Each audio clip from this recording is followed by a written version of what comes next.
আজরাইল রে, জান কবজ করে এত কষ্ট আগে জানতাম না। আজরাইল, আমাকে একটু আসানের সাথে তুমি জান কবজ করো।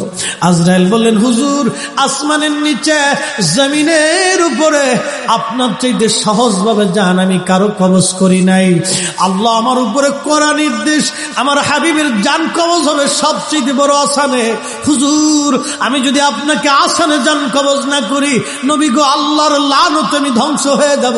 ইয়া নবী আল্লাহ, আমি সেই ভয়ে আপনাকে আসানের সাথে জান কবজ করতেছি। হুজুর গো, আপনি নবীর আগে এবং পরে এত আসানে কারো জান কবজ হয় নাই, হবে না। আল্লাহর নবী ডেকে বলে, আজরাইল, জান কবজ এত কঠিন, এত কঠিন, আমার কাছে কষ্ট হয়। একটা অনুরোধ তোমার কাছে করে দেয় আজরাইল, আমার উম্মতের জান কবজটা তুমি সহজে কইরো। আমার উম্মত গুনাহগার,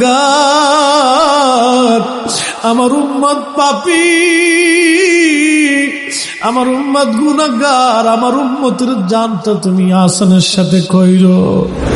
আল্লাহ ডাক দিয়ে বললেন, হাবিব, এমন কোন সৃষ্টি নাই যে সৃষ্টির রব আমি না।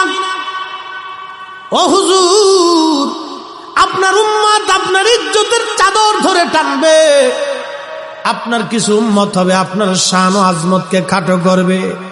আমি আল্লাহ আপনাকে একটা মর্যাদা দিলাম, ওয়ামা আরসালনাকা ইল্লা রাহমাতাল লিল আলামিন। আল্লাহ ডাক দেখো, হাবিব, আমি আল্লাহ আসমানের রব, আপনি নবী আসমানের রহমত। আমি আল্লাহ জমিনের রব, আপনি নবী জমিনের রহমত। আমি আল্লাহ রহিমের রব, আপনি নবী রহিমের রহমত।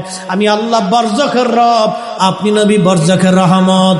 আমি আল্লাহ মেহশরের রব, আপনি নবী মেহশরের রহমত। আমি আল্লাহ জান্নাতের রব, আপনি নবী জান্নাতের রহমত। আমি আল্লাহ আরোহর রব, আপনি নবী আরোহর রহমত।